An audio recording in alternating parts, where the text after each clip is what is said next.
May bagong kalaban ang Israel. Sino ito at ano ang kanilang kakayahan upang hamunin ang Israel? Ito na kaya ang isang bagong giyera? Pag-usapan natin yan sa videong ito. Pero bago ang lahat ay huwag kalimutang mag-subscribe. Samahan mo na rin ng like ang videong ito at i-click ang notification bell. Napakalaking tulong na yan para sa aming mga content creators.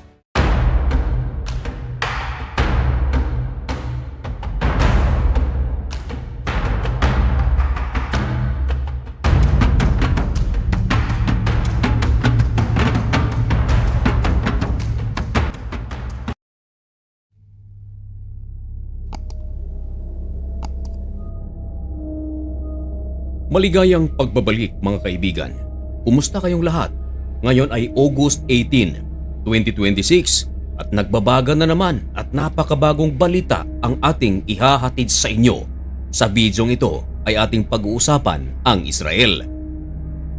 Kahapon lamang mga kaibigan ay sumabog ang isang napakatinding balita sapagkat merong mga armadong grupo at nagsisigaw at ang kanilang sigaw, "We will come to you." Tinutukoy nito ang Hudyo at kikitilin nito ang mga Hudyo at ang kanilang mga dugo ay hahalo sa mga sapa. At ang grupong ito ay mga military ng Syria. Tama ang inyong narinig mga kaibigan, military ng Syria. Teka, hindi ba't ang bagong presidente ng Syria na si Ahmed al-Sharaa ay nakikipag-ugnayan sa presidente ng Amerika na si Donald Trump at ang Israel naman ay alyado ng United States of America. Matagal na hindi inaatake ng Israel ang Syria sapagkat bago na nga ang pinuno dito. Ang nakaraang pinuno, anti-Israel ito at sinusuportahan ng Iran.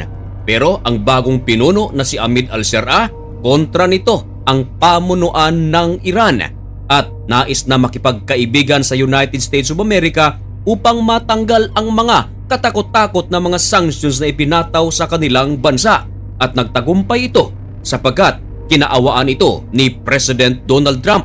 Tinanggal ang mga sanctions. Maraming mga pagpupulong na ginawa si President Donald Trump sa Middle East. Katuwang ang Crown Prince ng Saudi Arabia na si Mohammed bin Salman at presente itong si Ahmed al-Sharaa.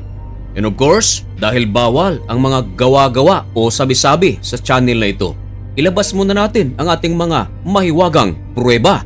Ayon sa ulat ng The Jerusalem Post, ang kanilang headlines ay ganito: Syrian army soldiers filmed chanting death threats against Jews in Damascus. Ayan, maliwanag pa sa sikat ng araw na ang tinutukoy dito ay mga soldiers ng Syria. Pinamumunuan ito ni Ahmed al-Sharaa. Hindi ito mga militanteng grupo, kundi ang kanilang leader mismo ay si Ahmed al-Sharaa.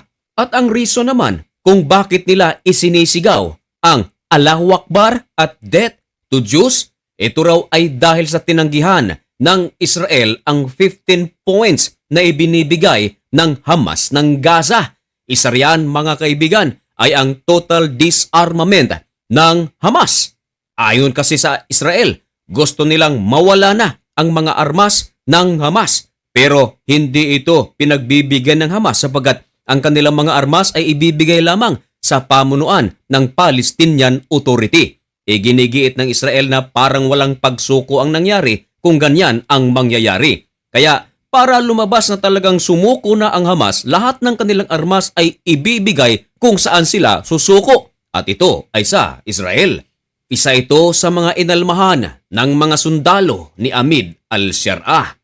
And of course mga kaibigan, marami ang mga nagtatanong, ano ngayon ang sinasabi ng presidente ng Syria? Gayong sa mga naunang buwan, nais ring makipagkaibigan nitong si Ahmed al-Sharaa sa Israel. Pero ano kaya ang masasabi niya? Gayong ang kanyang mga sundalo ay nagsisigaw para sa kasiraan ng mga Hudyo.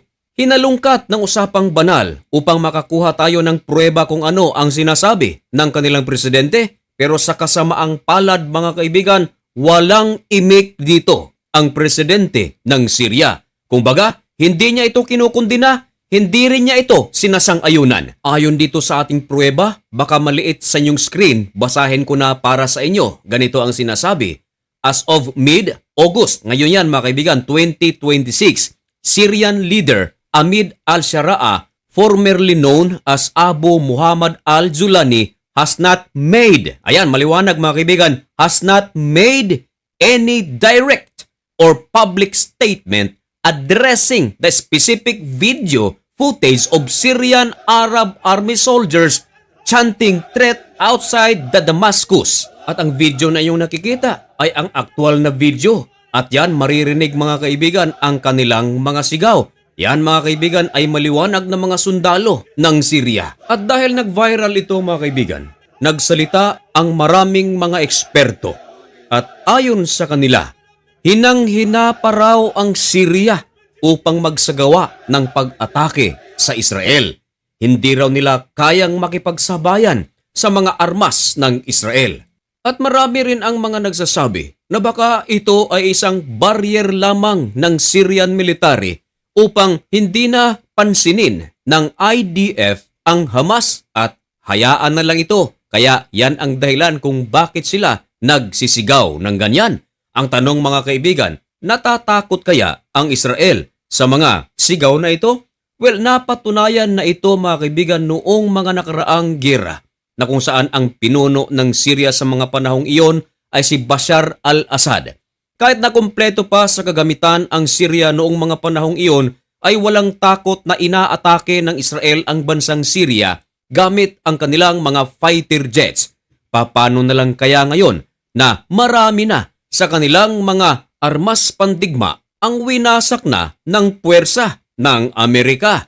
Maraming imbakan ng kanilang mga rockets, pinagwawasak ito. At maliban pa riyan mga kaibigan, mismo ang mga sundalo ni Ahmed al-Sharaa ang nagsisira sa mga armas sa mga sundalo ni Bashar al-Assad. Kaya marami ang mga nagsasabi na sa mga sigaw na ito, imposibleng gumawa sila ng pag-atake sa Israel. Marami ang mga nagsasabi na kung sakaling unahan ng Syria ang Israel, sa halip na bumangon sa matinding pagkalugmok ang ekonomiya ng Syria, baka tuluyan na itong hindi makabangon kung ang Israel ay gumanti. And take note mga kaibigan, magkaibigan si Benjamin Netanyahu at si President Donald Trump. Baka ibalik ni President Donald Trump ang sanctions na ipinataw sa Syria. Mga kaibigan, ano ang inyong masasabi tungkol sa usaping ito? Ipaalam ang inyong mga komento at opinyon dyan sa comment section at malugod ko po iyang babasahin. At manatiling updated sa mga kaganapan sa loob at labas ng ating bansa. At upang mangyari yan, ay huwag kalimutang mag-subscribe dito sa napakaliit na channel na ito. So paano mga kaibigan, hanggang dito na lamang muna ang video ito. May God bless you and thank you so much for watching. Goodbye!